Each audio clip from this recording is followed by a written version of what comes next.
चल देखो, आज हमको पढ़ना है कोशिका चैप्टर।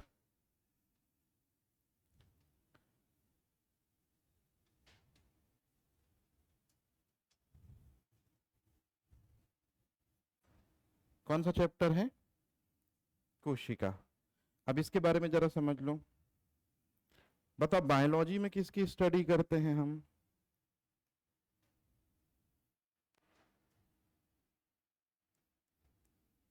जो सब्जेक्ट है हमारा जीव विज्ञान, उसमें हम किसका अध्ययन करते हैं?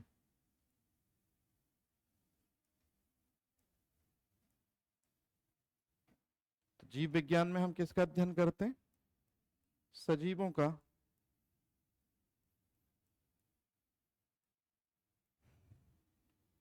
क्या एग्जाम्पल है सजीव के? कौन होते हैं सजीव? पेड़ पौधे, जीव जंतु, और सबसे इंपॉर्टेंट कौन है? सूक्ष्म जीव।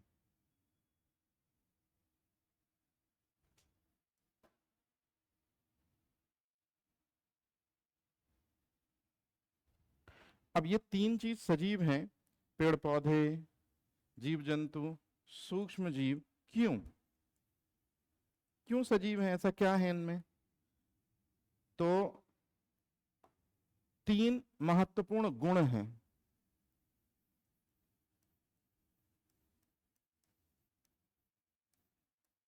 तीन महत्वपूर्ण गुण हैं इनके पास, जो इनको क्या बनाते हैं?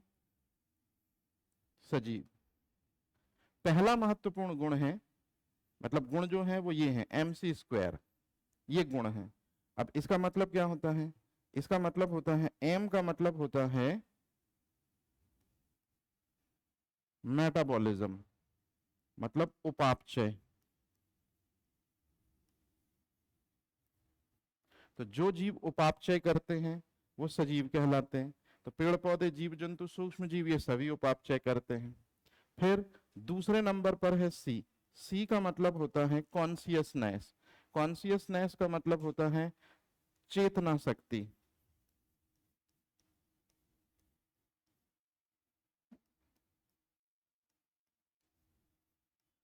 और तीसरा जो सी है, इसका मतलब होता है सेलुलर स्ट्रक्चर, मतलब कोशिकीय संरचना।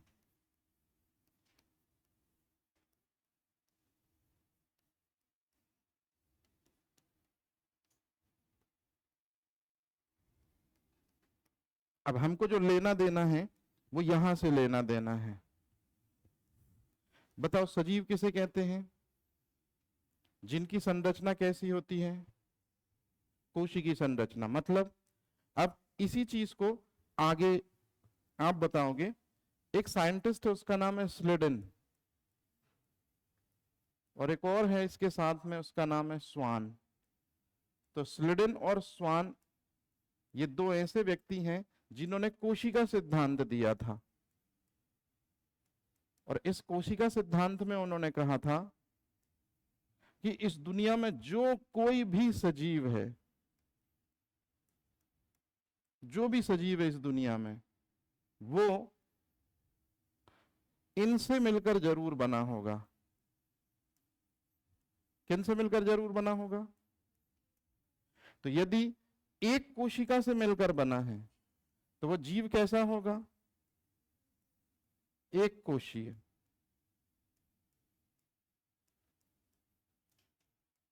और यदि कोई सजीव बहुत सारी कोशिकाओं से मिलकर बना होगा तो कैसा होगा? मतलब यदि आप क्या चीज हो, यदि आप क्या चीज हो, तो 101% आपकी संरचना में या आपकी शारीरिकी में कौन सी चीज होगी ही होगी। पक्का? इसी में एक अपवाद भी है जो आप बहुत अच्छे से जानते हो, वायरस। बताओ, वायरस किसके जैसे लक्षण शो करता है? सजीवों के जैसे। तो सजीव किससे मिलकर बनते हैं? लेकिन वायरस सजीव है, लेकिन वायरस के शरीर में या वायरस के बनने में बताओ क्या चीज नहीं होती? तो जल्दी से बताओ, वायरस किस सिद्धांत का अपवाद है? तो ये हर मतलब ये क्वेश्चन आता है और यही 2 नंबर का क्वेश्चन है।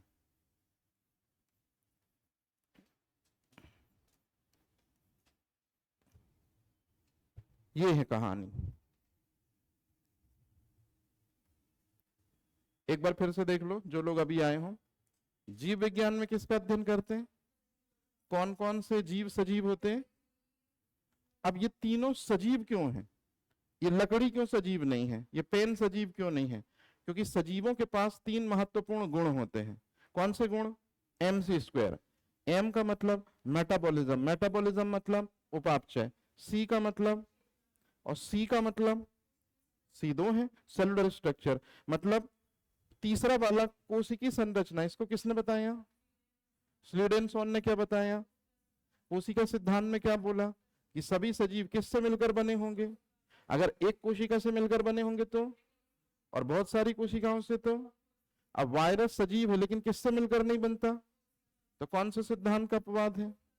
ये है कहानी। बन जाएंगी चीजें। अब जरा नोट्स देखो, परिचय लिखा है क्या सबसे टॉप में? वो 2 नंबर का क्वेश्चन है। कॉपी नहीं है नोट्स? ठीक है, तो पहले नंबर पे कोशिका सिद्धांत लिखा है, 2 नंबर का क्वेश्चन है। बताओ जनक कौन है कोशिका सिद्धांत के? ऐसे क्वेश्चन 2-2 नंबर में पूछे जाएंगे जो प्रीलिम्स में 1 लाइनर होते हैं। अब आप बताओ कोशिका सिद्धांत में क्या बात बोली गई है कि कोशिका जीवन की मूल इकाई है। अभी मैं समझाता हूं, उसके आगे देखो, सभी जीव चाहे कैसे हों, चाहे किससे मिलकर बने होंगे, कोई कंफ्यूजन तो नहीं? अच्छा, उसी के बाद में देखो लिखा है किसी एक कोशिका द्वारा संपूर्ण जीव में विकसित होने की क्षमता पूर्ण सशक्तता कहलाती है, मतलब टोटीपोटेंसी कहलाती है। ये नोट्स में लिखो, नोट्स में इधर इधर इधर कॉपी। नोट्स का मतलब ये होता है, अरे कॉपी रे भाई, कॉपी में लिखो, लिखो टोटीपोटेंसी। टोटी पोटेंसी हिंदी में क्या बोलते हैं? टोटीपोटेंसी को पूर्ण सशक्तता। अच्छे से पढ़ना इंपॉर्टेंट है। हाँ, अब मेरी बात बड़े ध्यान से सुनो।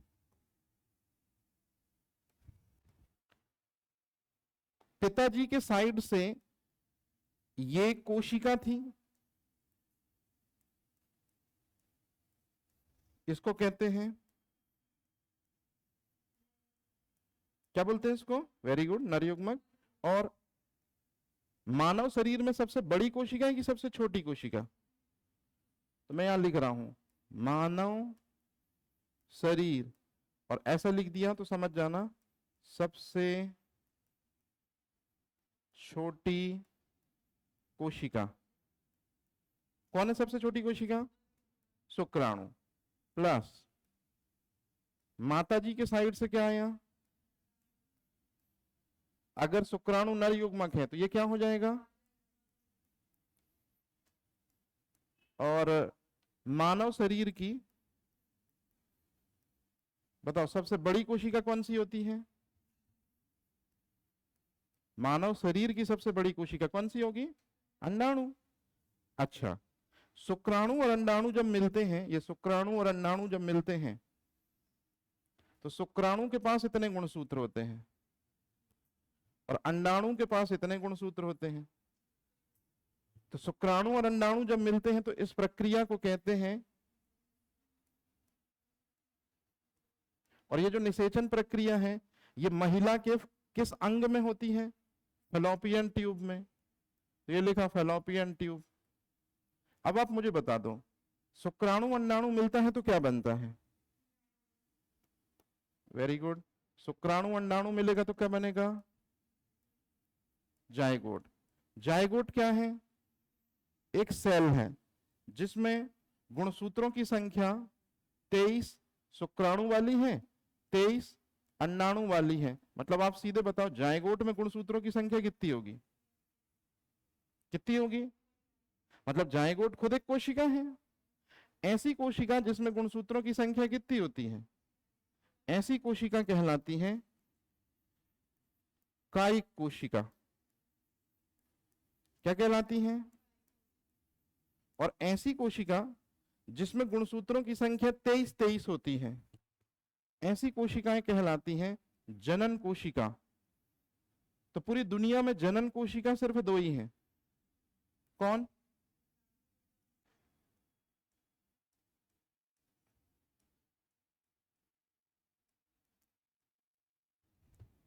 अब ध्यान से सुनना, ये क्या है जायगोट? अभी आपका शरीर कितने अंगों का है? ये आपका शरीर है। आपके शरीर में, मैं यहां लिख भी देता हूं, ये आपका शरीर है। आपके शरीर में कितने अंग हैं? ये 80 अंग कितनी कोशिकाओं से मिलकर बने हैं? मतलब आपके शरीर में कितनी कोशिकाएं हैं? 5000 अरब। 5000 अरब मतलब 80 अंग। 80 अंग मतलब आपका शरीर, मतलब आपका शरीर 80 अंगों से मिलकर बना है, मतलब 5000 अरब कोशिकाओं से मिलकर बना है। बताओ आपकी सबसे पहली कोशिका कौन सी है? कौन सी कोशिका है? इसी जायगोट एक कोशिका से 2 बनी, 2 से 4 बनी, 4 से 8 बनी, और फिर ये सफर 9 महीने में यहां पहुंचता है जब आपका बर्थ होता है। जब आपका बर्थ होता है तब कितनी कोशिकाओं के स्वामी हो आप? 5000 अरब।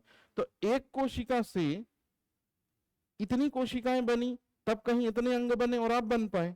इसको कहते हैं पूर्ण सशक्तता। क्या बोलते हैं इसको? मतलब एक कोशिका से संपूर्ण शरीर निर्मित करने की क्षमता पूर्ण सशक्तता कहलाती है। तो देखो नोट्स में लिखा है, किसी एक कोशिका द्वारा संपूर्ण जीव में विकसित होने की क्षमता पूर्ण सशक्तता कहलाती है। लिखा है क्या? लिखो उदाहरण। ये डायग्राम बनाना है कि सीधे सीधे लिखा दूं? बना लो इसको, पहले लाइन लिख लो। शुक्राणु अंडाणु के सहयोग से, शुक्राणु अंडाणु के सहयोग से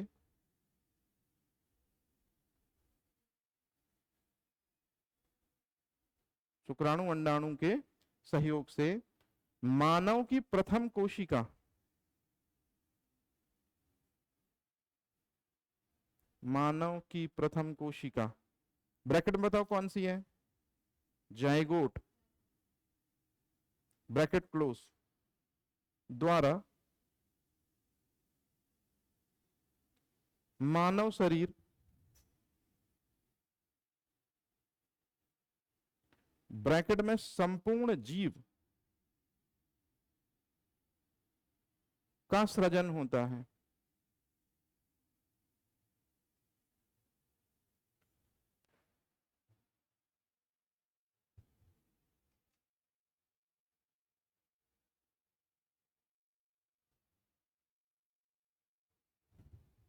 ठीक है, लाइन चेंज करके लिखना। परागकण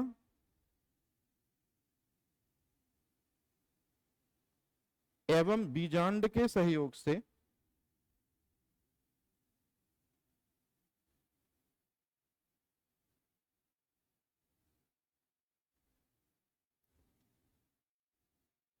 बीज निर्माण द्वारा संपूर्ण पौधे का सृजन होता है।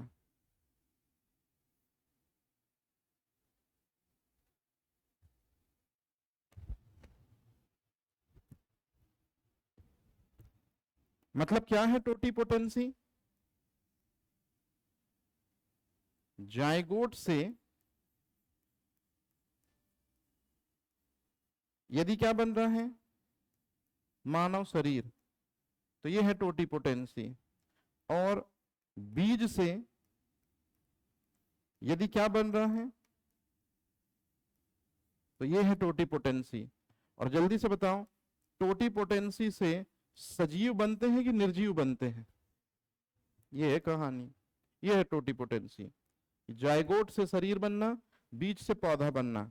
जायगोट पहली कोशिका है आपकी, पौधे की पहली कोशिका बीज मानते हैं, ऐसा है ये। किसके? Fallopian tube. महिलाओं में निषेचन कहां संपन्न होता है? फैलोपियन ट्यूब में, ऐसा।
हो गया? कोई वर्ड ना समझ आए तो बता देना।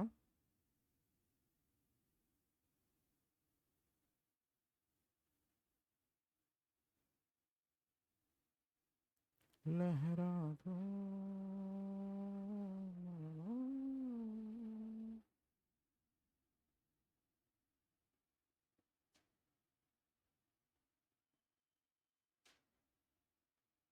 चलो, हुआ?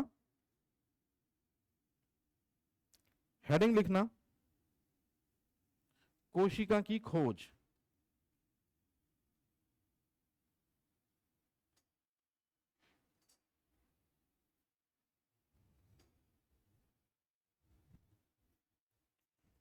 किसकी खोज? ठीक है। इसमें नंबर 1, संसार की प्रथम कोशिका।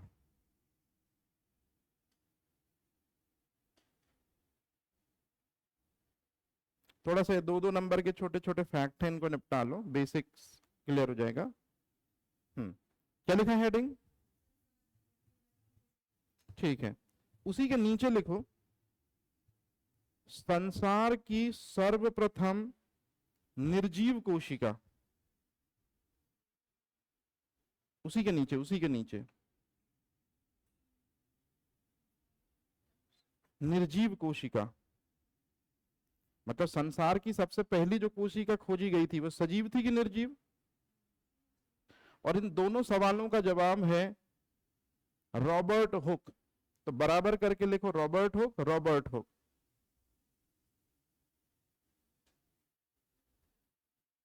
ब्रैकेट में ब्रिटिश जीव विज्ञानी। कहां के हैं ये? ब्रिटिश, यूके के जीव विज्ञानी, मतलब बायोलॉजिस्ट है ये।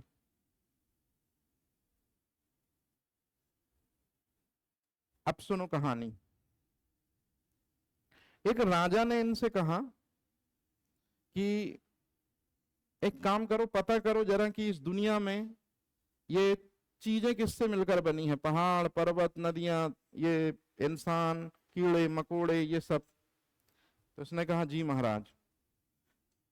तो फिर ये बंदा जो है जिसका नाम है रॉबर्ट हुक, इसने सबसे पहले क्या किया, इस सवाल का जवाब राजा को बताने के लिए, अब सीधे सीधे मैं वो बता रहा हूं जो इसकी रियलिटी है, इसने एक बुक लिखी।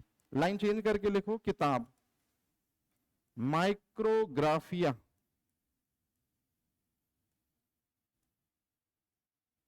कौन सी किताब लिखी इसने? और इस किताब में ये बता रहे हैं, अब जो ये बता रहे हैं वही मैं तुम्हें शॉर्ट में बता देता हूं। इन्होंने क्या किया, एक पेड़ है जिसका नाम है क्वेरकस सुबेरस। क्या नाम है पेड़ का? भाई यूके में ऐसे ही पेड़ होंगे, हिंदुस्तान में नीम, बबूल, आंवला ये चलता है, वहां क्वेरकस सुबेरस। क्या है क्वेरकस सुबेरस? पेड़ है। स्लीडेन सिद्धांत का, स्लीडेन और स्वान का स्टेटमेंट याद करो कोशिका थ्योरी में, अगर कोई चीज क्या है, सजीव है, वो किससे मिलकर बनी होगी? तो इसने क्या किया, जो व्यक्ति है रॉबर्ट हुक, मैं यहां लिख दे रहा हूं शॉर्ट में, ये हो गया रॉबर्ट, ये हो गया हुक, ठीक है। तो रॉबर्ट हुक ने क्वेरकस सुबेरस पेड़ लिया, पेड़ का एक भाग लिया, ये है भाग, कौन सा भाग लिया? लेकिन तने के ऊपर ये चीज जो मैं कलरफुल बना रहा हूं, ये छाल होती है। कौन सी चीज होती है? तो असल मायने में उन्होंने क्या ली? छाल ली। याद रहेगा ये चीज? इस छाल की खासियत, अच्छा मेरे को एक बात बताओ, ये तना कैसा होता है?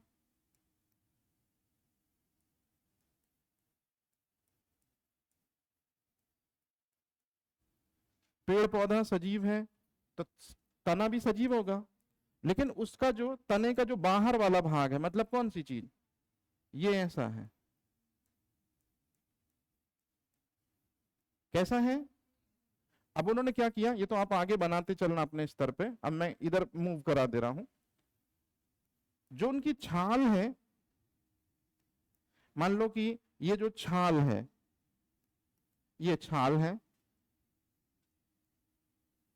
ये जो छाल है, इसके अंदर एक चीज उनको मिली, जो मैं यहां पर ऐसा बना दे रहा हूं, ये है, ये चीज जो येलो ब्लू कलर में आप देख रहे हो, इसको कहते हैं कॉर्क। क्या बोलते हैं? तो बताओ, छाल के अंदर कौन सी चीज है?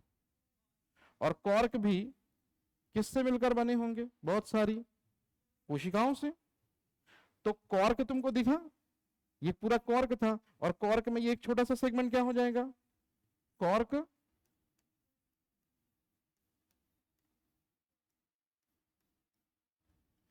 अगर ये मक्कार है तो ये भी मक्कार होगा। अगर छाल कैसी है तो उसी के अंदर क्या पाया जाता है, और कॉर्क के अंदर क्या है, तो ये भी कैसी होगी? इसी को खोजा था। अब आप बताओ, संसार की सबसे पहली मृत कोशिका कौन सी है? जहां निर्जीव लिखा उसके ऊपर लिखो मृत, जहां पर तुमने निर्जीव वर्ड लिखा है उसके ऊपर लिखो मृत। तो बताओ, संसार की सबसे पहली कोशिका किसने खोजी? क्या नाम है उसका? कॉर्क कोशिका। जीवित है कि मृत? अब आप मुझे बताओ, भाषा के रूप में लिखवाऊं कि ये डायग्राम, जैसे ऑलरेडी तुम्हारे नोट्स में लिखा है, सबसे पहली कोशिका या मृत कोशिका के खोजकर्ता रॉबर्ट हुक थे, जिन्होंने कॉर्क में इसकी खोज की। देखो, परिचय में दूसरे पॉइंट में पहली लाइन है, लेकिन ये डायग्राम तुम बना लो तो इससे हमेशा तुमको याद रहेगा कि यार ये कैसे खोज करी थी, ये थोड़ा सा दिमाग में रहेगा कि एक पेड़ लिया था उन्होंने, कौन सा पेड़ है? क्वेरकस सुबेरस। उसका कौन सा पार्ट लिया था? तना। तने का कौन सा पार्ट लिया था? छाल। छाल का कौन सा पार्ट लिया था? कॉर्क। और उसी कॉर्क में इन्होंने क्या देखा? कॉर्क कोशिका। ये बुक है, तो जो तुम ये पढ़ रहे हो, ये पूरा पूरा स्टेटमेंट ये किस किताब में मिलता है हमको? माइक्रोग्राफिया। और यही 2 नंबर का क्वेश्चन है कि रॉबर्ट हुक ने अपनी कोशिका की खोज किस में बुक में प्रतिपादित की है? माइक्रोग्राफिया। कुछ ना बना करे, दिलेरी से पूछ लिया करो, क्योंकि मुझे ऐसा लगता है कि ये चीजें पता होंगी, लेकिन वो जरूरी नहीं कि ये सबके लिए अप्लाई हो।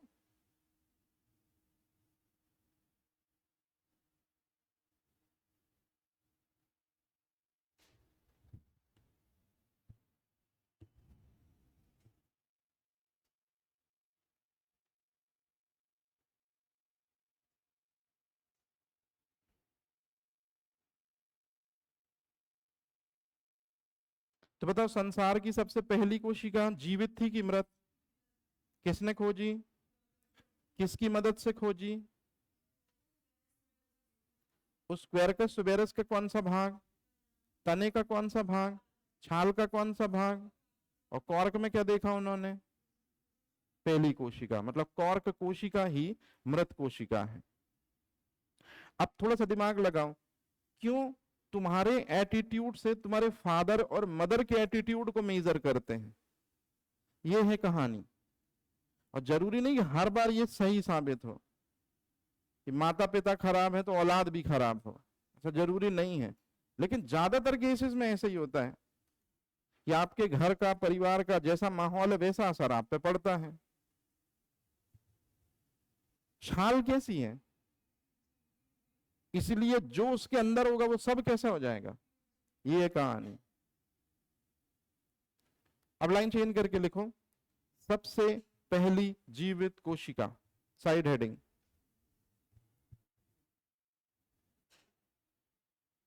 सबसे पहली जीवित कोशिका,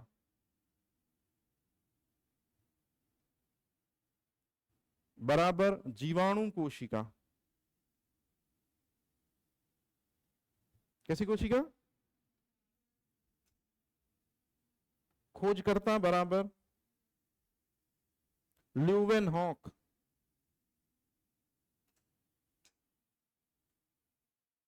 किसने खोजा था जीवाणु को, हॉलैंड के हैं, ये डच हैं, हॉलैंड, डच सूक्ष्म विज्ञानी।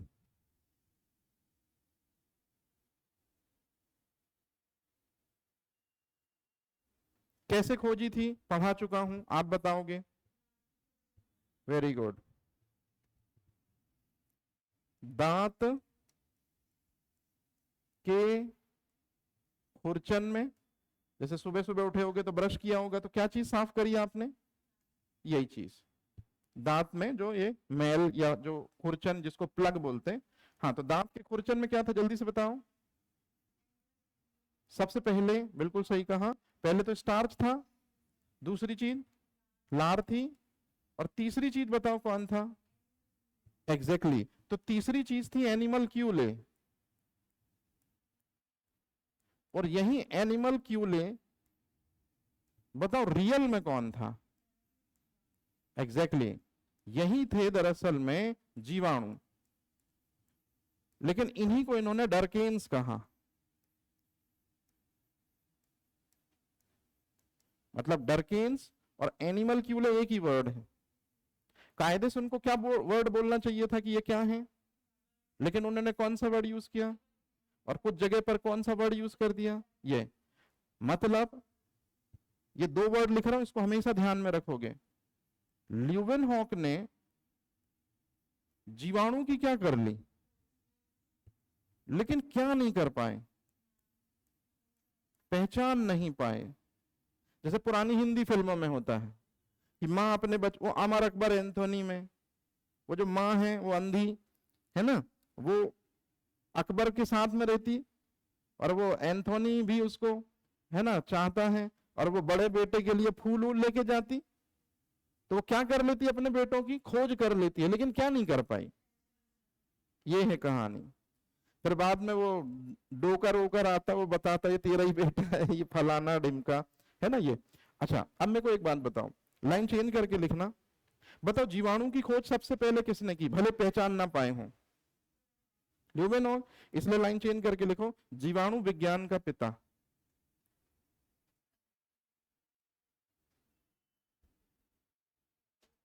बताओ जीवाणु विज्ञान का पिता कौन है, ठीक है।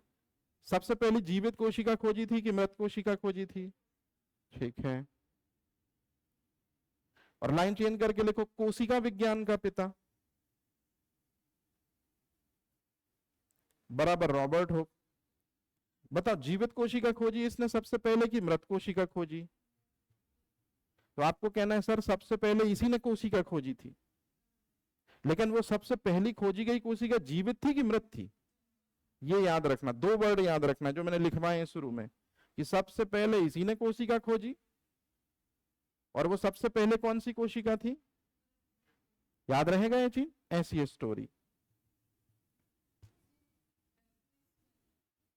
नाम है रे बेटा, जैसे एनिमल क्यूले शब्द किसने यूज किया? ल्यूवेनहॉक ने।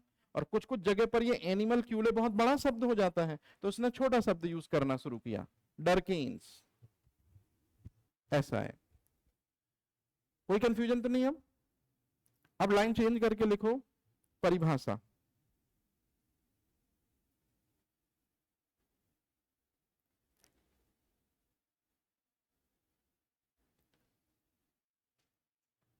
देखो जरा नोट्स में परिभाषा लिखी है, फालतू मेहनत नहीं कराते। सभी सजीव या प्रत्येक जीवधारी की संरचनात्मक क्रियात्मक इकाई कोशिका कहलाती है। लिखा है कैसा? फिर किसी जीवित संरचना के अंदर ही जीवन पाया जाएगा। तो जीवित संरचना की सबसे मूलभूत, सूक्ष्मतम, क्रियात्मक, संरचनात्मक, आनुवांशिक इकाई जो स्वतः जनन सामर्थ्य रखती है, जिसमें समस्त जैविक क्रियाएं संपन्न होती हैं, कोशिका कहलाती है। यह है कोशिका की परिभाषा। कभी मेंस में लिखने को आए तो ये वाली लिखोगे। कहां? किसी जीवित संरचना की सबसे मूलभूत है, सूक्ष्मतम है, क्रियात्मक है, संरचनात्मक है, आनुवांशिक है, ये इकाई है। अब इसका मतलब क्या है समझो, मैं अपने एग्जाम्पल से बताता। जैसे आप लोग जो हो, मतलब क्या चीज? मानव शरीर। मानव शरीर कितने अंग तंत्रों से मिलकर बनता है?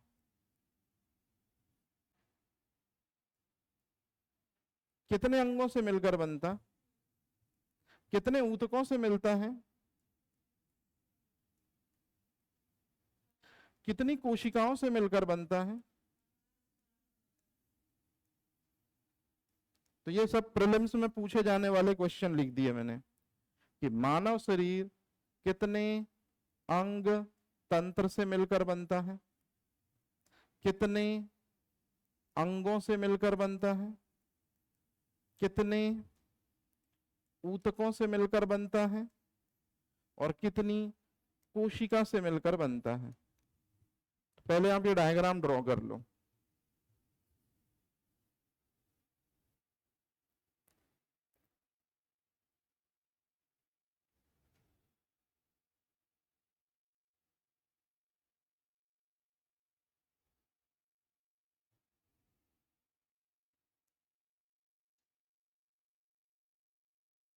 अब बताओ इसमें सबसे लास्ट में क्या आ रहा है? सबसे लास्ट में कोशिका। तो जो चीज सबसे लास्ट में आती है उसको कहते हैं मूलभूत। जो चीज सबसे लास्ट में आती है उसको क्या बोलते हैं? मूलभूत। पहला वर्ड समझ में आया? अच्छा, अब इसको और अच्छे से डिटेल कर रहा हूं तो और क्लियर हो जाएगा। जैसे मानव शरीर जो बनता है, बताओ वो कितनी कोशिकाओं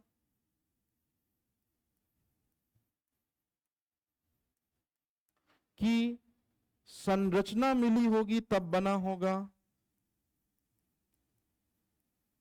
कितनी कोशिकाओं की संरचना मिली होगी जब?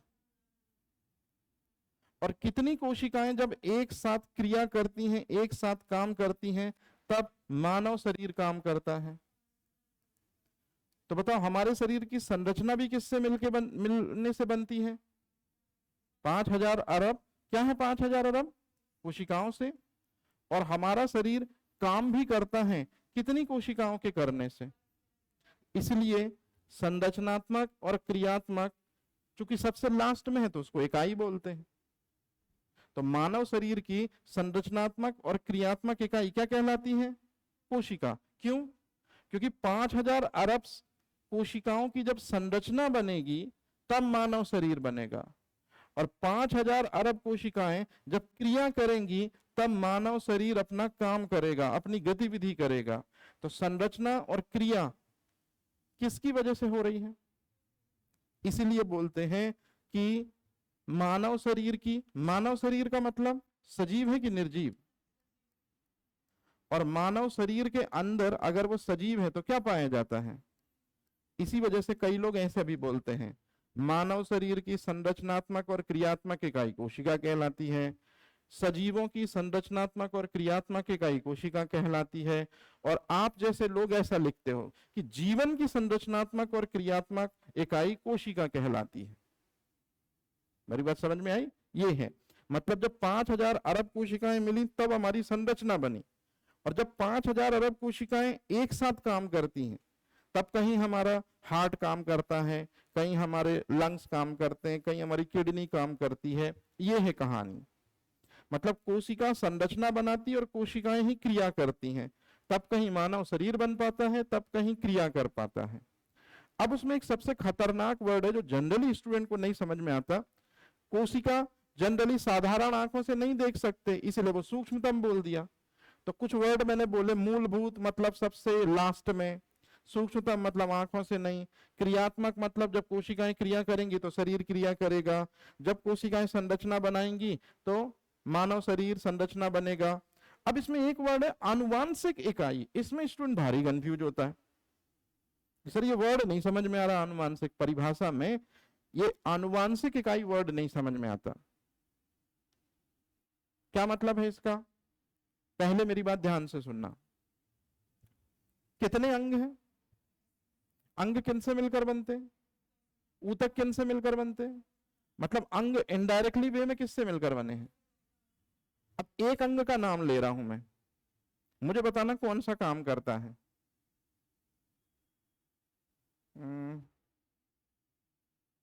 कौन सा अंग ले लूं मैं? हृदय। कौन सा काम करता है? वो काम हृदय करता है कि हृदय जिनसे मिलकर बनता है वो कोशिकाएं वो काम करती हैं।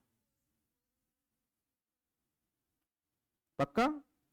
बाइल जूस का उत्पादन कौन सा अंग करता है?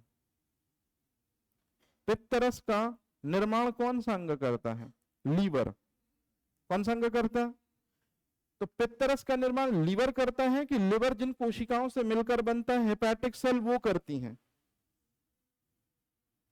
सच्चाई ये है कि अंग जिन कोशिकाओं से मिलकर बनता है वो कोशिकाएं करती हैं। अग्नाशय 3 कोशिकाओं से मिलकर बनता है, alpha beta gamma. Alpha glucagon hormone का स्त्रावण करती है, बीटा इंसुलिन हार्मोन का स्त्रावण करती है। तो अब आप मेरे को एक बात बताओ, जो काम अंग करता है वो काम असल मायने में कौन करता है? जैसे तुम्हारे माता पिता अंग हैं, लेकिन असल काम तुम कर रहे हो। उन्होंने सिर्फ सपना देखा है कि बच्चा सिलेक्ट हो, अधिकारी बने, लेकिन उसके पीछे रात दिन कौन दे रहा है? रात दिन कौन घिसे पड़ा है अपने को? आप लोग। तो अंग को लाइमलाइट मिल गई है कि अंग ये काम करते हैं। जैसे तुम्हारे माता पिता, असल मायने में अंग को इंपॉर्टेंस देना चाहिए कि अंग जिन कोशिकाओं से मिलकर बने हैं उनको। तो अंग किन से मिलकर बने हैं? जिन कोशिकाओं से मिलकर बने हैं उनको। और असल मायने में जो काम आप अंग का पढ़ते हो, अब इस लेवल पर आ चुके कि मैं आपको सच्चाई बताऊं, जो काम आप अंग का पढ़ते हो वो असल में अंग का काम नहीं होता, वो उस अंग की कोशिका का काम होता है। मेरी बात समझ में आ रही है? इसीलिए ये एक वर्ड कहीं ऐसा लिखा होगा कि कोशिका में समस्त जैविक क्रियाएं संचालित होती हैं। पाचन पाचन अंगों में नहीं होता, पाचन कोशिकाओं में होता है। श्वसन फेफड़ों में नहीं होता, श्वसन कोशिकाएं एल्वियोलाई में होता है। रक्त का परिसंचरण हार्ट नहीं करता, हृदय कोशिकाएं करती हैं। सोचने समझने का काम ब्रेन करता है, पागल बनाया गया है आपको। असल मायने में वो काम रियल में न्यूरॉन करते हैं। कोई भी अंग का जो काम आपको पढ़ाया गया है वो 10th और 12th लेवल तक बेसिक बताया गया है। जब आप अधिकारी बनते हो तो आपको रियलिटी खोजनी होती है। तो असल मायने में अंगों का जो इंपॉर्टेंस है वो उनकी सेल की वजह से है, क्योंकि अंग भी किसकी संरचना की वजह से बने हैं? कोशिका। और अंग भी जो काम कर रहे हैं वो वास्तव में किसके काम करने की वजह से कर रहे हैं? कोशिका। तो इसलिए जो भी अंग जो काम करता है, जो भी अंग जो जैविक क्रिया करता है, वो काम असल मायने में उसकी कोशिका करती है। मेरी बात समझ में आ रही है? अब आती है ये स्टोरी कि मानव शरीर किससे मिलकर बनता, और कोशिका के अंदर या तो ये चीज होगी केंद्रक, केंद्रक के अंदर ये चीज होगा, गुणसूत्र। केंद्रक के अंदर क्या होगा? डीएनए। केंद्रक के अंदर क्या होगा? इसी को कहते हैं अपन आनुवांशिक इकाई। आनुवांशिक इकाई का मतलब तुम्हारे शरीर में कितनी कोशिकाएं हैं? 5000 अरब। तो 5000 अरब कोशिकाओं के अंदर तुमको क्या मिलेगा? मतलब ये है आनुवांशिक इकाई शब्द का मतलब। याद रहेगा ये चीज? अब कोई कंफ्यूजन तो नहीं है? एक बार परिभाषा अच्छे से देख लो, मैं सारे डायमेंशन समझा चुका, क्योंकि मेंस में पूछा जाता है परिभाषा लिखिए, तो आप लोग ये लिख के आते हो, सजीव या प्रत्येक जीवधारी की संरचनात्मक और क्रियात्मक इकाई कोशिका कहलाती है। अब तुम इतने समझदार हो चुके हो, मेरी बात ध्यान से सुनो। कई बार जब वो क्वेश्चन देते हैं मेंस में और जब आप आंसर लिखते हो, तो आपके आंसरों से कई बार वो आपकी औकात, हाँ औकात ही बोलना चाहिए, उसको पता कर लेते हैं। दरअसल में उससे बेहतर वर्ड होना चाहिए नॉलेज। लेकिन कई बार आप तो वहां हो नहीं अपनी कॉपी के साथ, तो आपके द्वारा दिए गए शब्द बताते हैं कि आप किस तरह की परवरिश में रहे हो। नॉर्मल मेहनत की है या बहुत ही स्ट्रॉन्ग तरीके से मेहनत की अपने सब्जेक्ट को लेके। तो वही 90% स्टूडेंट ऐसे आंसर लिखते हैं। पेपर थर्ड वैसे ही चैलेंजिंग होता है, उनको लगता है कोशिका, हाँ ठीक है, सजीव की संरचनात्मक क्रियात्मक इकाई। तो जब वो ऐसे वर्ड देखते हैं कि यार ये तो 6वीं 7वीं 8वीं की लाइन है, तो समझ जानते हैं कि मेहनत नहीं करी। और 2 नंबर के क्वेश्चन पहले मिलते हैं उनको, तो वो 2 नंबर से ही, जैसे चावल पक रहा है हांडी पे, तो वो पूरे चावल पक रहे हैं कि नहीं, तुम्हारी मम्मी हर एक चावल को दबा दबा के नहीं देखती, वो तो एक चावल उठाती है, कितना पका है नहीं पका उसी से अंदाज कर लेती कि अगर ये पक गया है एक, तो अंदर के सब पक गए हैं, ये अभी थोड़ा कच्चा है मतलब और पकने दो। ऐसी एग्जामिनर होता। तुम्हारी कॉपी में सबसे पहले 2 मार्कर ही वो देखता है, और 2 मार्कर यदि उसने देखे कि बच्चे ने बेसिक लिखे हैं, तो तुम 7 मार्कर कितना अच्छा भी लिख लो, 10 कितना भी अच्छा लिख लो, क्योंकि छवि तुमने 2 नंबर में बेसिक ही डाल दी है उसके दिमाग में कि सिंपल ये नंबर नहीं देगा। 90% इंस्टीट्यूट कहते हैं 7 और 10 बेहतर करो। भाई 7 और 10 तुम जितने भी अच्छे कर लोगे, नंबर नहीं देंगे वो, जब तक तुम 2 मार्कर बेहतर नहीं करोगे। पहले 3 मार्कर का कॉन्सेप्ट था, आपको 2 और 3 इतने बेहतर लिखने हैं, अब तो 3 का कॉन्सेप्ट ही नहीं रहा, 2 का रहा। इतना बढ़िया लिखना है कि उसको लगे कि यार ये पीएचडी होल्डर है भाई, और फिर तुम चाहो तो अपनी पोटेंसी 10 में गिरा देना, लेकिन तुम देखोगे कि तुम 2 को अगर स्ट्रॉन्ग करके देते हो तो अच्छे मार्क्स मिलेंगे तुमको। लेकिन आप उल्टा चलते हो, आप 2 नंबर में 2 लाइनें लिख देते हो और आपको लगता है खत्म। हिस्ट्री पॉलिटी में चल जाता है ये चीज, साइंस में नहीं चलता, इसलिए यहां तुम्हें तगड़ा लिखना पड़ेगा। मेरी बात समझ में आई? ये है। और जो पूछा गया है वो लिखना है। जैसे माइक्रोग्राफिया मेंस में आएगा, क्या लिखोगे? रॉबर्ट हुक द्वारा लिखित किताब जिसमें कोशिका संबंधी खोज का वर्णन किया गया है, ऐसे लिखते हैं आंसर। लेकिन आप लोग क्या लिखते हो जनरली? कॉर्क कोशिका के बारे में इसमें वर्णन किया गया है। तो क्या उसने ये पूछा कि माइक्रोग्राफिया किताब में किसका वर्णन किया गया है? उसने पूछा माइक्रोग्राफिया, तो पहले ये तो बताओ कि माइक्रोग्राफिया क्या है। तो भाई किसके द्वारा लिखी गई किताब है, ऐसे लिखने पड़ते हैं। सबसे पहले आप फुल अटेंशन हो कि पहले क्वेश्चन देखो कि क्या लिखा है।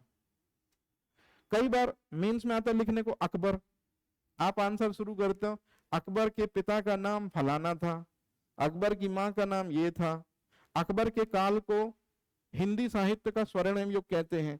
क्या ये चीजें पूछी है उसने? जैसे आपने लिखा अकबर, आपने लिख दिया अकबर के काल को हिंदी साहित्य का स्वर्णिम युग कहते हैं। क्या उसने पूछा है कि किसके काल को हिंदी साहित्य का स्वर्णिम युग कहते हैं? उसने क्या पूछा है? तो पहले बताओ अकबर कौन है? मुगल। अब यहां से तुम्हारा नॉलेज शुरू हो रहा। मुगल वंश में कौन से नंबर का शासक?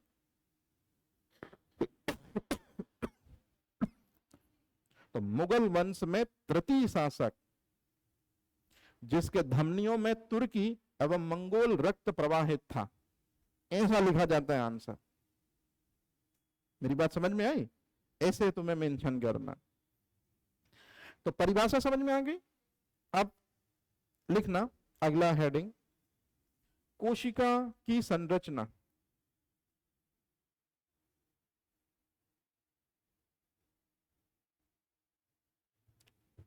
तो सबसे पहले आप मेरे को एक बात बताओ, सजीव के एग्जाम्पल बता दो पहले तो। पेड़ पौधे, जीव जंतु और सूक्ष्म जीव।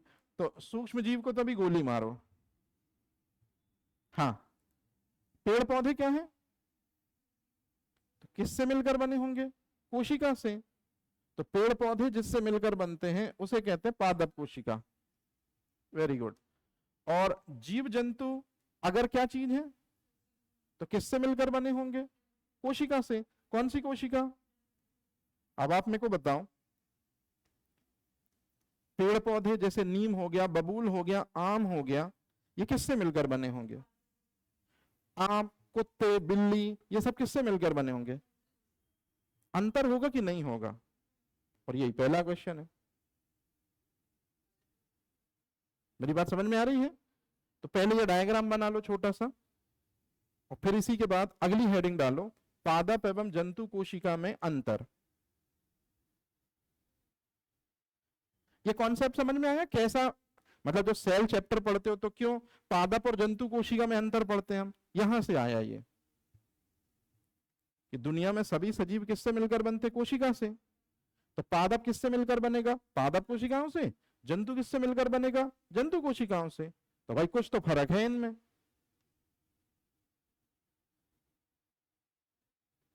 लहरा दो,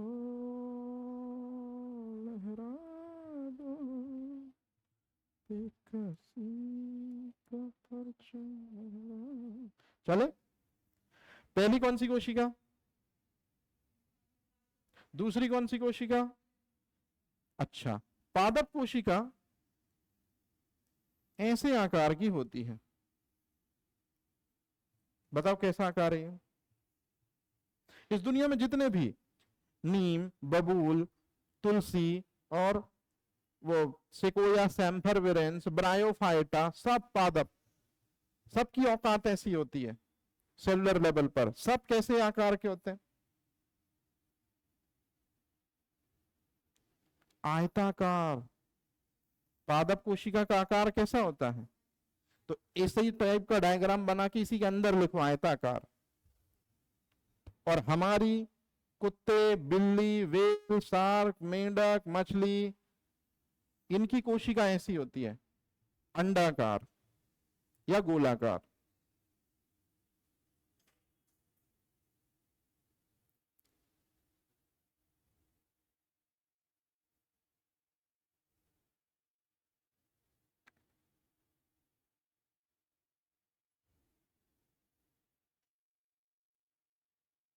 अब थोड़ा सा यहां से लेवल बढ़ा रहे हैं। कोशिका चैप्टर में किसके बारे में पढ़ना होता है?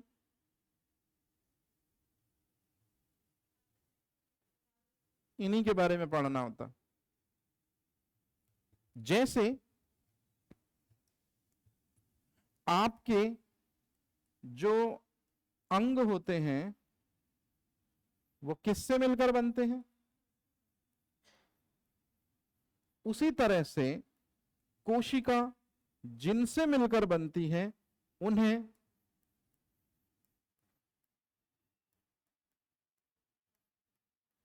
कोशिकांग कहते हैं। मतलब जैसे अंग किससे मिलकर बनते हैं? कोशिका से। उसी तरह से जल्दी से बता दो, कोशिका किससे मिलकर बनती हैं? जैसे कुछ कोशिकांगों के नाम बताओ जिससे मिलकर कोशिका बनती है। कोशिका भित्ति, कोशिका झिल्ली, एंडोप्लाज्मिक रेटिकुलम, राइबोसोम, केंद्रक, लाइसोसोम, सेंट्रोसोम। तो ये सब के सब क्या है, जल्दी से बताओ? कोशिकांग। अब ध्यान से सुनना, ये कौन सी कोशिका है? ये कौन सी कोशिका किससे मिलकर बने होंगे? ये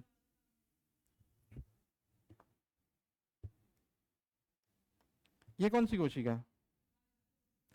पादप कोशिका का सबसे बाह्य आवरण जो मैं ब्लैक कलर में बना रहा हूं, इसको कहते हैं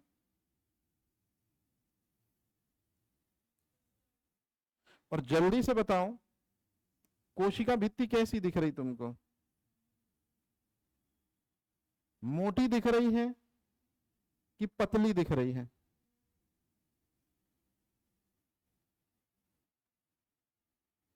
कैसी दिख रही है? ये तो जितनी भी पादप कोशिकाएं होती हैं, जितनी भी पादप कोशिकाएं, उनका सबसे बाह्य आवरण इससे मिलकर बनता है। किससे मिलकर बनता है? और कोशिका भित्ति पतला आवरण है कि मोटा आवरण है? और यही पादप कोशिका की बाह्य आघातों से सुरक्षा प्रदान करता है। इसलिए पादप कोशिका का सबसे बाह्य आवरण क्या कहलाता है? और यही कोशिका भित्ति संरचना हमारे मछलियों, मुर्गों, हाथी, घोड़े, तोप, तलवारें, फौज तो तेरे सॉरी मतलब इनमें नहीं पाई जाती। सॉरी, तो बताओ कौन सी संरचना नहीं पाई जाती? किसमें नहीं पाई जाती? तो कौन सा कोशिकांग है जो पादप कोशिका में पाया जाता है लेकिन जंतु कोशिका में नहीं पाया जाता? ये 2 नंबर का क्वेश्चन है। और कौन सा कोशिकांग है? तो अच्छे से सुनना, इंपॉर्टेंट चीज बता रहा हूं। कभी तुमने क्लोरोप्लास्ट का नाम सुना? क्लोरोप्लास्ट किस रंग का होता है? तो यहां पर ये डायग्राम जो मैं बना रहा हूं, ये क्लोरोप्लास्ट है। कौन सा प्लास्ट है ये? तो जल्दी से बताओ, क्लोरोप्लास्ट कौन सी कोशिका में मिला तुमको? और क्लोरोप्लास्ट का रंग होता है हरा। कैसा कलर होता है? और यही संरचना यहां पे, ये संरचना यहां पे। अब आप जल्दी से बताओ 2 नंबर का क्वेश्चन, कौन सा कोशिकांग जंतु कोशिका में अनुपस्थित होता है? क्लोरोप्लास्ट और कौन से कोशिकांग पादप कोशिका में होता है? अब कोशिका भित्ति के पास मालिक की एक बहुत बड़ी खासियत है, ये मैं अपना पर्सनल एक्सपीरियंस बता रहा हूं। अगर कोई चीज तुम्हारे हाथ से मालिक छीनता है तो उस समय के लिए रोना गाना, क्योंकि ह्यूमन बॉडी साइकोलॉजी का गेम है। तो अगर मालिक ने कोई चीज तुमसे छीनी है तो उस पर इतना भरोसा रखना अपने ईस्ट पे, अपने गॉड पे, या जिसको तुम मानते हो, कि अगर उसने सुख के दिन दिखाए हैं तो बुरे दिन दिखाने का भी उसको राइट है। और जब सुख में तुम टस से मस नहीं हुए तो दुख में भी तुम टस से मस नहीं होना। वो छावा मूवी जो थी ना, एक चींटी काटती है तो रोना आ जाता है। स्किन निकाली गई है, नाखून, दांत, आंख, और मुंह से क्या नहीं निकला? चीखें। मुंह से क्या नहीं आई? आवाज। कहां से मिली उसको ये शक्ति? चलो मैं कहता हूं थोड़ी बहुत तो निकली होंगी, लेकिन हम और तुम होते तो पागल हो जाते उस समय। उनके मुंह से क्यों नहीं निकली? वो एक स्टेटमेंट बोलते हैं, जगदम्ब। उनको उनके गॉड पे इतना ट्रस्ट है, इतना ट्रस्ट है, इतना ट्रस्ट है कि हाई लेवल फेथ है उस पर्सन को। उसको लगता है कि अच्छे दिन अगर दिखाए थे तो जगदम्बे नहीं दिखाए थे। अरे हाँ या ना? और आज अगर इस कंडीशन पे हूं कि अगर इतना परेशान होना पड़ रहा है तो ये जितना भी जुल्म करने में उसका सहारा नहीं छोड़ सकता। ये स्पिरिचुअल पावर उसको मिली थी संभाजी महाराज को, सिर्फ उसी सुपर नेचुरल पावर की वजह से इतने वो इतनी परेशानी झेल गए और मुंह से उफ नहीं आई। तुम्हारे लिए लेसन है मेरे भाई, तुम्हारे लिए।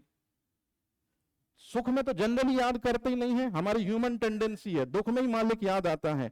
लेकिन याद सबको आता है, लेकिन भरोसा इतना सॉलिड होना चाहिए हमारा गॉड पे कि जब भी मुसीबत हमारे ऊपर आए तो भरोसा इतना सॉलिड हो जाए उस पे कि हम उसी के गुणगान में हमेशा दिमाग रहे। तो ये छोटी मोटी मुश्किलें जो संभाजी महाराज के लिए लगी बहुत बड़ी थी, उनको छोटी छोटी लगने लगी। उस मूवी के उस सीन से मेरे को सिर्फ एक ही चीज समझ में आई कि भरोसा हो तो इस लेवल पर होना चाहिए कि बॉडी का हर एक पार्ट सुखाड़ के फेंक दिया गया है, फिर भी बंदा न चीखा न चिल्लाया, क्योंकि किस पे उसने अपनी आस्था कर ली थी। ये है असल मायने में नवरात्रि के त्योहार को हम जी रहे हैं, कम से कम संभाजी महाराज से यही सीखना चाहिए हमको, कि भरोसा हो तो इस लेवल का होना चाहिए कि कितना भी दिक्कत परेशानी आ जाए, छोड़ेंगे ना हम तेरा साथ हो साथी मरते दम तक। फिर आगे कहता है कभी मरते दम तक, अगले जन्म तक, एक जन्म नहीं 7 जन्म तक। ये संभाजी महाराज का स्टेटमेंट है, हालांकि मूवी में नहीं आ पाया, लेकिन होना यही चाहिए था। मेरी बात समझ में आई? रील कटवा के डलवाओ भाई, हमारी ये वाली थी, वायरल वायरल हो थोड़ी सा। हा? और मेरे को एक सिंपल सी बात बताओ, आप सब बात चले, वो मूवी जो बनी है औरंगजेब, तुमने भी पढ़े हैं ना? औरंगजेब पढ़ा नहीं पढ़ा? कभी नहीं पढ़ा तो आज पढ़ना। औरंगजेब के 10 काम जो हिंदुओं के लिए किए हों उसने अच्छे, और औरंगजेब के 10 काम जो उसने हिंदुओं के लिए नहीं किए हों अच्छे। अरे हाँ या ना? इस पे एक रील अगर खाली बोल दोगे ना आज के समय पे, तुम ऐसा मोबाइल रख के किताब से सब पढ़ के, तो वायरल हो जाओगे। क्योंकि जिस चीज का ट्रेंड चल रहा है उस चीज को तुम्हें पता होना बहुत जरूरी है। तो इसलिए तुम लोग भी चूंकि पढ़ते हो, किताबें खंगालते हो, तुम्हारे पास पाठक सर के नोट्स हैं, मैं तुम्हारी जगह तो आग लगा दिया होता अभी। सर की हिस्ट्री के नोट्स में देखो, औरंगजेब के बारे में दिया होगा सर ने, उसकी अच्छी अच्छी बातें थोड़ा सा बोलना शुरू करो, 1-1, 2-2 मिनट में, अपने आप क्या हो जाओगे? हीरो। और औरंगजेब ने जो गलत काम किए हैं 2-4 दिन बाद उसको भी बोलना शुरू करो, तो एक कम्युनिटी को सेटिस्फाई कर लोगे अच्छाइयां बताकर, एक कम्युनिटी को सेटिस्फाई कर लोगे बुराइयां बताकर, कुल मिला के तुम्हारा धंधा चल पड़ेगा। ऐसे होती पॉलिटिक्स। कैसे होती पॉलिटिक्स? जहां किसी को उठाया गिराया नहीं जाता, आपको भी सुखी रखा जाता है, आपको भी सुखी रखा जाता है। तो जल्दी से बताओ, मैं ये बता रहा था कि इस हिसाब से पादप कोशिका के पास ऐसी कौन सी 2 चीजें हैं जो जंतु कोशिका के पास नहीं है? और ये दिया किसने है? मालिक ने। तो ये तो बड़े गुरूर में घूमेगी पादप कोशिका कि हमारे पास तो 2-2 चीजें हैं जो जंतु कोशिका तेरे पास नहीं, तेरी तो औकात ही नहीं, तू तो इस लायक ही नहीं। तो वही स्टेटमेंट बोल रहा था कि मालिक पे भरोसा रखना हमेशा, और स्पेशली बुरे कंडीशंस में जब फंसते हो उस पर तो और भरोसा दृढ़ कर लेना कि तुम ही यहां लाए हो, अब तुम ही निकालोगे। जंतु कोशिका के पास भी मालिक ने 2 ऐसी चीजें दी हैं जो पादप कोशिका के पास नहीं है, और ऐसा करके उसने बैलेंस स्थापित कर दिया। जनरली गर्ल्स से जब बाप का साया छीनता है तो पति का साया मिलता है, और वो उतना ही ट्रस्टेबल है, हालांकि वो तो उतना ट्रस्ट नहीं हो पाता जितना फादर है, लेकिन उसके समकक्ष ट्रस्ट पति का बन पाता है। तो ये नेचर का विधान है कि एक जाएगा या एक छीना जाएगा तो दूसरा उससे बेहतर आएगा, बस तुम्हें भरोसा रखना है। जो भरोसा रखते हैं उनको बेहतर से बेहतर मिलता जाता है, और जिनको मालिक के किए पर थोड़ा बहुत भी खोट होता है तो वो उनकी जिंदगी तो नरक हो ही जाती है, और फिर वो चीजें समझ ही नहीं पाते। तो ये जो कोशिका है, कौन सी कोशिका? अरे ये कोशिका, ये कोशिका। अरे अब आप बोलोगे हमारी कोशिका, कुत्ते बिल्लियों की कोशिका, मतलब जंतु कोशिका। तो जंतु कोशिका को भी मालिक ने 2 चीजें दी। पहली चीज कौन सी चीज? Very good. और दूसरी चीज, दोनों के लास्ट में क्या जुड़ा है भाई? दोनों के लास्ट में कौन सा वर्ड जुड़ा है? सोम। तो ये दोनों कोशिकांग बताओ किसके पास है, किसके पास नहीं है? तो ये 2 क्वेश्चन बनेंगे मीन्स के ऐसे। अब आप फ्रेश लाइन से लिख लो, इंपॉर्टेंट इसलिए बच्चों जैसे लिखा रहा हूं, लिखना पादप कोशिका में अनुपस्थित कोशिकांग। आंसर आप लिखोगे, मैं बिल्कुल मदद नहीं करूंगा।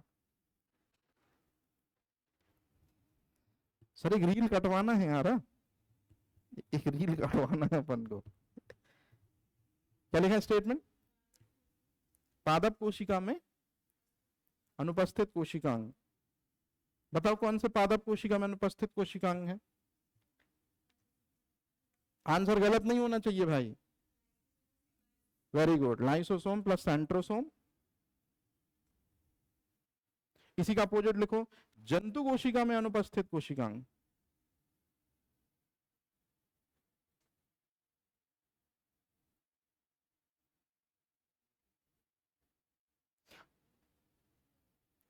तुम लोग भी अपना वो इंस्टा इंस्टा शुरू करो, थोड़ी एक्टिव होना। और तुम्हारे पास तो ये पाठक सर के नोट्स हैं, इनमें देखो कोई ना कोई अच्छी बातें मिल जाएंगी, कोई यूनिक फैक्ट है। जैसे आर्टिकल 72 क्या है राष्ट्रपति की? क्षमादान शक्ति, ऐसा ही कुछ है ना, क्षमादान की शक्ति या जो कुछ भी है ना। तो ऐसे रील रील बना लो बढ़िया तरीके से, 1-1 मिनट 2-2 मिनट की, बस वो लाइन पढ़ दो आराम से, थोड़ा एक्सप्रेशन के साथ पढ़ दो, हो गया काम। थोड़ा एक्टिव हो थोड़ा, यहाँ पे बहुत काम आएगा आगे चल के आपको। और जब आप इंस्टा में एक्टिव होगे तो बोलना सीखोगे, और बोलना सीखोगे तो इंटरव्यू में बहुत अच्छा करोगे, क्योंकि इंटरव्यू में कितने मार्क्स हैं।